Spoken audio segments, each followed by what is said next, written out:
Hello friends, ਸਤਿ ਸ਼੍ਰੀ ਅਕਾਲ ਸਾਰਿਆਂ ਨੂੰ। Very good morning. ਆਪਾਂ ਅੱਜ ਤੋਂ ਲੈਕਚਰ ਕੈਡਰ ਫਿਜ਼ਿਕਸ ਦੀ ਤਿਆਰੀ ਸਟਾਰਟ ਕਰਨ ਲੱਗੇ ਹਾਂ।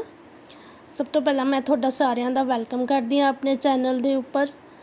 ਲੈਕਚਰ ਕੈਡਰ ਫਿਜ਼ਿਕਸ ਦੇ ਵਿੱਚ ਆਪਾਂ ਸਭ ਤੋਂ ਪਹਿਲਾਂ ਅੱਜ ਕਰਾਂਗੇ ਸਟੈਟਿਸਟੀਕਲ ਫਿਜ਼ਿਕਸ ਐਂਡ ਥਰਮੋਡਾਇਨੈਮਿਕਸ ਦੇ ਸਬਜੈਕਟ ਟੂ ਸਟਾਰਟ। ਤਾਂ ਸਟੈਟਿਸਟੀਕਲ ਫਿਜ਼ਿਕਸ ਦੇ ਵਿੱਚ ਆਪਾਂ ਸਭ ਤੋਂ ਕਰਾਂਗੇ ਰੈਂਡਮ ਵਾਕ। ਜੇ ਮੈਂ ਕਹਾਂ ਕਿ ਰੈਂਡਮ ਵਾਕ ਤੋਂ ਸਟੈਟਿਸਟੀਕਲ ਫਿਜ਼ਿਕਸ ਸਟਾਰਟ ਹੁੰਦੀ ਹੈ, ਨਹੀਂ, ਰੈਂਡਮ ਵਾਕ ਤੋਂ ਸਟੈਟਿਸਟੀਕਲ ਫਿਜ਼ਿਕਸ ਸਟਾਰਟ ਨਹੀਂ ਹੁੰਦੀ, ਬਟ ਇੱਕ ਇਹ ਇੰਪੋਰਟੈਂਟ ਟੋਪਿਕ ਹੈਗਾ ਹੈ ਜਿਹੜਾ ਕਿ ਆਪਣੇ ਸਟੈਟਿਸਟੀਕਲ ਫਿਜ਼ਿਕਸ ਦੇ ਵਿੱਚ ਅੱਗੇ ਬਹੁਤ ਕੰਮ ਆਏਗਾ। ਤਾਂ ਰੈਂਡਮ ਵਾਕ ਤੋਂ ਕੀ ਸਮਝਦੇ ਹੋ ਤੁਸੀਂ? ਰੈਂਡਮ ਵਾਕ ਦਾ ਮਤਲਬ ਆ ਕਿ ਦੇਖੋ, ਜਿਵੇਂ ਆਪਣੇ ਕੋਲ ਇੱਕ ਰੂਮ ਹੈ, ਠੀਕ ਹੈ ਜੀ। ਰੂਮ ਦੇ ਵਿੱਚ ਕੀ ਨੇ? ਬਹੁਤ ਸਾਰੇ ਗੈਸ ਪਾਰਟੀਕਲਸ ਨੇ, ਬਟ ਉਸ ਗੈਸ ਇੱਦਾਂ ਤਾਂ ਹੈ ਨਹੀਂ ਗਾ ਕਿ ਉਸ ਰੂਮ ਦੇ ਵਿੱਚ ਸਿਰਫ ਗੈਸ ਪਾਰਟੀਕਲਸ ਹੀ ਨੇ, ਉਸ ਦੇ ਵਿੱਚ ਕੁਛ ਡਸਟ ਪਾਰਟੀਕਲਸ ਵੀ ਹੋਣਗੇ। ਸਪੋਜ਼ ਕਰੋ ਇਹ ਇੱਕ ਡਸਟ ਪਾਰਟੀਕਲ ਆ। ਹੁਣ ਜਿਹੜਾ ਆਹ ਗੈਸ ਦਾ ਪਾਰਟੀਕਲ ਆ, ਜਦੋਂ ਡਸਟ ਪਾਰਟੀਕਲ ਦੇ ਨਾਲ ਇੰਟਰੈਕਟ ਕਰੇਗਾ, ਠੀਕ ਹੈ ਜੀ, ਤਾਂ ਅੱਗੇ ਇਹ ਜਿਹੜਾ ਇੰਟਰੈਕਸ਼ਨ ਹੈ, ਅੱਗੇ ਵੀ ਹੋਏਗੀ ਇੰਟਰੈਕਸ਼ਨ ਕੰਟੀਨਿਊ। ਹੁਣ ਕੀ ਇਹ ਆਪਣੀ ਰੈਂਡਮਲੀ ਮੂਵ ਕਰ ਰਿਹਾ ਹੈ? ਜਦੋਂ ਗੈਸ ਪਾਰਟੀਕਲ ਡਸਟ ਪਾਰਟੀਕਲ ਦੇ ਨਾਲ ਇੰਟਰੈਕਟ ਕੀਤਾ, ਦੈਨ ਆਹ ਰੈਂਡਮ ਇੰਟਰੈਕਸ਼ਨਸ ਕਰ ਰਿਹਾ ਹੈ। ਜਿਹੜਾ ਅਗਲਾ ਸਟੈਪ ਹੈ ਉਹ ਇੰਡੀਪੈਂਡੈਂਟ ਹੈ ਪ੍ਰੀਵੀਅਸ ਸਟੈਪ ਨਾਲੋਂ। ਇਹਨਾਂ ਦੀ ਰੈਂਡਮਲੀ ਵਾਕ ਹੋ ਰਹੀ ਹੈ, ਠੀਕ ਹੈ ਜੀ। ਸੋ ਇਹਨੂੰ ਆਪਾਂ ਰੈਂਡਮ ਵਾਕ ਬੋਲਦੇ ਹਾਂ।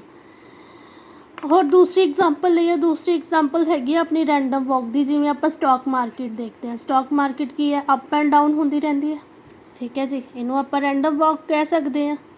ਹੁਣ ਕੀ ਇਹਦੇ ਵਿੱਚ ਵੀ ਜਿਹੜਾ ਨੈਕਸਟ ਸਟੈਪ ਹੈ ਉਹ ਇੰਡੀਪੈਂਡੈਂਟ ਹੈ ਪ੍ਰੀਵੀਅਸ ਸਟੈਪ ਦੇ, ਠੀਕ ਹੈ ਜੀ।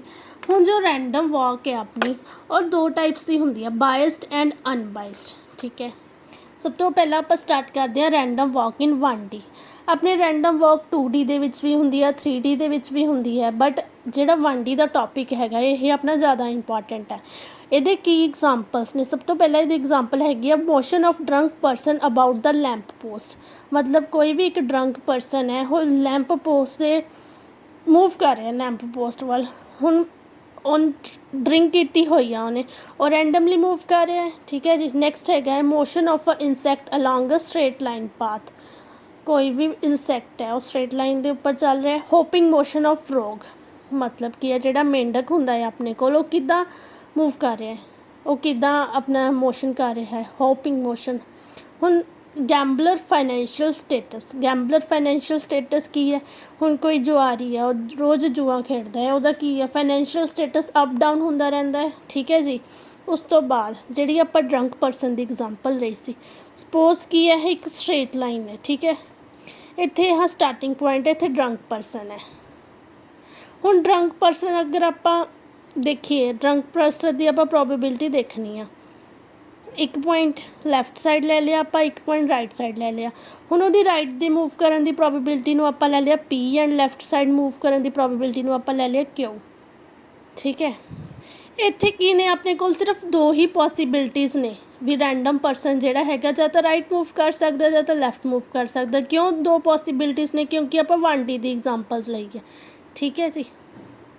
ਨੈਕਸਟ ਆਪਣਾ ਆ ਗਿਆ ਕਿ ਆਪਣੇ ਮੇਨ ਫੀਚਰਸ ਕੀ ਨੇ ਰੈਂਡਮ ਵਾਕ ਦੇ। ਹੁਣ ਰੈਂਡਮ ਵਾਕ ਕੀ ਆ? Next step is independent of the previous step. ਹੁਣ ਜਿਹੜਾ ਨੈਕਸਟ ਸਟੈਪ ਆ ਉਹ ਇੰਡੀਪੈਂਡੈਂਟ ਹੈ ਪ੍ਰੀਵੀਅਸ ਸਟੈਪ ਦੇ। ਆਪਾਂ ਸਟੈਪ ਲੈਂਥ ਕੀ ਲੈਂਦੇ ਹਾਂ? ਅਗਰ ਆਪਾਂ ਸਿਮੈਟਰਿਕ ਦਾ ਕੇਸ ਲੈਂਦੇ ਹਾਂ, ਸਿਮੈਟਰਿਕ ਦਾ ਕੇਸ ਮਤਲਬ ਕੋਈ ਵੀ ਡਰੰਕ ਪਰਸਨ ਹੈ, ਹਾਂ, ਇੱਕ ਪੁਆਇੰਟ ਆਪਾਂ ਰਾਈਟ ਸਾਈਡ ਲੈ ਲਿਆ, ਇੱਕ ਪੁਆਇੰਟ ਲੈਫਟ ਸਾਈਡ ਲੈ ਲਿਆ। ਹੁਣ ਇਹਦੀ ਸਟੈਪ ਲੈਂਥ ਕੀ ਆ? L ਹੈ। ਔਰ ਰਾਈਟ ਸਾਈਡ ਵੀ ਇਕੁਅਲੀ ਮੂਵ ਕਰ ਸਕਦਾ, ਲੈਫਟ ਸਾਈਡ ਵੀ ਇਕੁਅਲੀ ਮੂਵ ਕਰ ਸਕਦਾ ਹੈ। ਜਿਹੜਾ ਆਪਾਂ ਦੋ ਟਾਈਪਸ ਦੀ ਗੱਲ ਕੀਤੀ ਸੀ ਰੈਂਡਮ ਵਾਕ ਦੇ, ਵੀ ਦੋ ਟਾਈਪਸ ਦੇ ਹੁੰਦੇ ਨੇ, ਬਾਇਸਡ ਔਰ ਅਨਬਾਇਸਡ। ਕੀ ਮਤਲਬ ਹੈ ਉਹਦਾ? ਹੁਣ ਕੀ ਹੈ ਇਸ ਕੇਸ ਦੇ ਵਿੱਚ? ਕੀ ਆ ਉਹ ਇਕੁਅਲ ਪ੍ਰੋਬੇਬਿਲਿਟੀ, ਇਕੁਅਲ ਸਟੈਪਸ। ਅਗਰ ਉਹ ਇੱਧਰ 100 ਸਟੈਪਸ ਲੈ ਰਿਹਾ ਤਾਂ ਇੱਧਰ ਵੀ ਉਹ 100 ਸਟੈਪਸ ਲੈ ਰਿਹਾ, ਠੀਕ ਹੈ ਜੀ।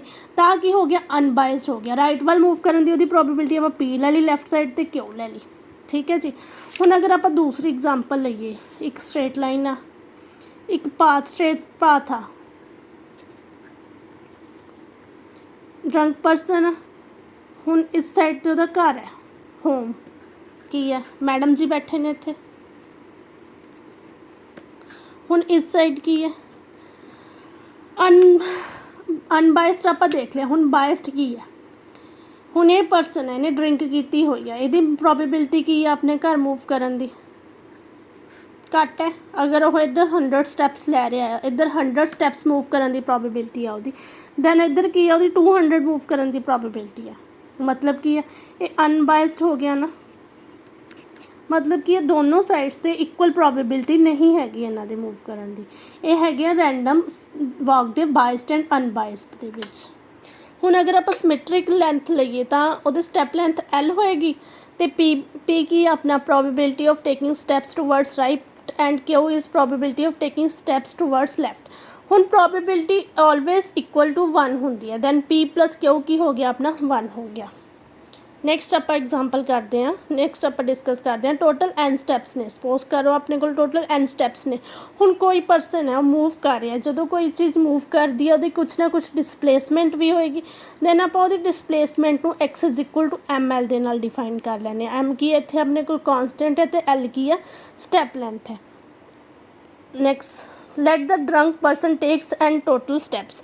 ਹੁਣ ਅਗਰ ਡਰੰਕ ਪਰਸਨ ਨੇ n ਟੋਟਲ ਸਟੈਪਸ ਲਏ, ਆਊਟ ਆਫ ਵਿਚ n1 ਕੀ ਆ ਰਾਈਟ ਮੂਵ ਕਰਨ, n2 ਕੀ ਆ steps towards left, and let the displacement of the person from the starting position after taking such n steps is n = n1 + n2 ਹੋ ਗਿਆ। ਕਿਵੇਂ total n steps ਸੀਗੇ ਆਪਣੇ ਕੋਲ, total n steps ਸੀਗੇ, n1 right move ਕਰ ਰਿਹਾ ਅਤੇ n2 ਲੈਫਟ ਮੂਵ ਕਰ ਰਿਹਾ, ਦੈਨ ਕੀ ਹੋ ਗਿਆ n ਹੋ ਗਿਆ ਨਾ ਟੋਟਲ ਸਟੈਪਸ, ਦੈਨ ਉਹਦੇ ਡਿਸਪਲੇਸਮੈਂਟ ਕੀ ਹੋ ਗਈ x = ਅਗਰ ਉਹ ਰਾਈਟ ਮੂਵ ਕਰ ਰਿਹਾ ਇਟ ਮੀਨਸ ਕੀ ਉਹਦੇ ਰਾਈਟ ਸਟੈਪਸ ਜ਼ਿਆਦਾ ਹੋਣਗੇ ਅਤੇ ਲੈਫਟ ਸਟੈਪਸ ਕੀ ਹੋਣਗੇ ਘੱਟ ਹੋਣਗੇ, ਦੈਨ ਆ ਕੀ ਹੋ ਗਿਆ n1l - n2l ਹੋ ਗਿਆ।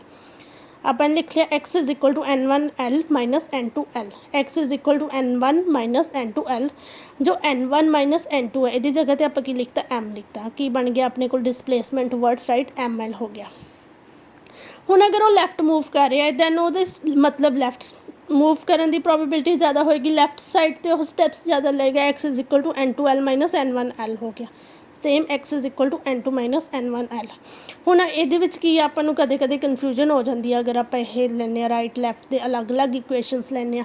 ਆਪਾਂ ਜਨਰਲ ਇਕੁਏਸ਼ਨ ਲੈ ਲੈਂਦੇ ਹਾਂ ਜੋ ਰਾਈਟ ਦੀ ਹੁੰਦੀ ਹੈ, x = n1 - n2l = ml।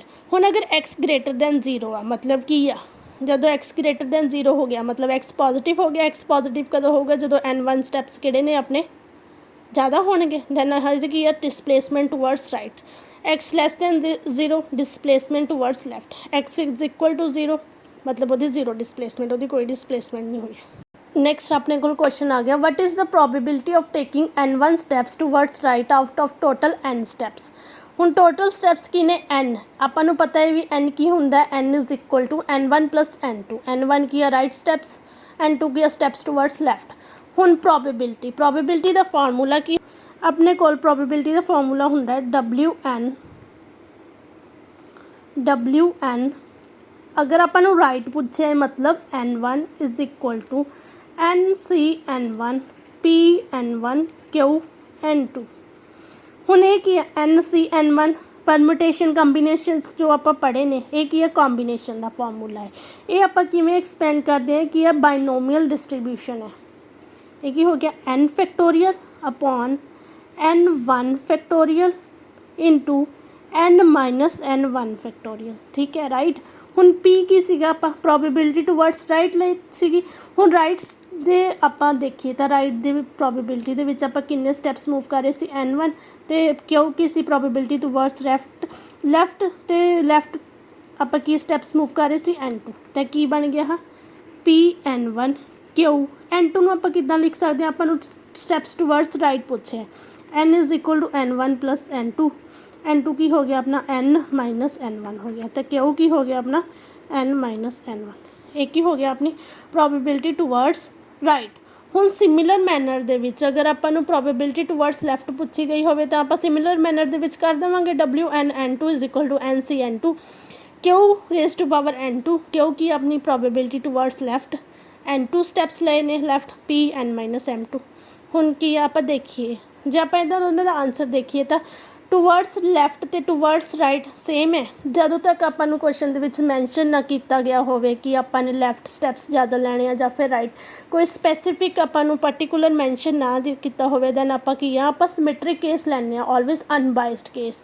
ਹੁਣ ਇਸ ਕੇਸ ਦੇ ਵਿੱਚ ਕੀ ਹੋ ਗਿਆ, WN_N1 = WN_N2, ਮਤਲਬ ਕਿ ਇਹ ਦੋਨਾਂ ਦੀ ਪ੍ਰੋਬੇਬਿਲਿਟੀ ਸੇਮ ਹੈ। ਸੋ ਅੱਜ ਦੀ ਵੀਡੀਓ ਦੇ ਲਈ ਇੰਨਾ ਹੀ, ਬਾਕੀ ਆਪਾਂ ਕੱਲ੍ਹ ਡਿਸਕਸ ਕਰਾਂਗੇ ਇਹਨਾਂ ਦੇ ਮੀਨ, ਵੇਰੀਅਸ ਐਂਡ ਸਟੈਂਡਰਡ ਡੇਵੀਏਸ਼ਨ ਬਾਰੇ। Thank you so much, hope you all like the video, ਅਤੇ ਸਾਰੇ ਕਨਸੈਪਟਸ ਤੁਹਾਨੂੰ ਸਮਝ ਆ ਗਏ ਹੋਣਗੇ।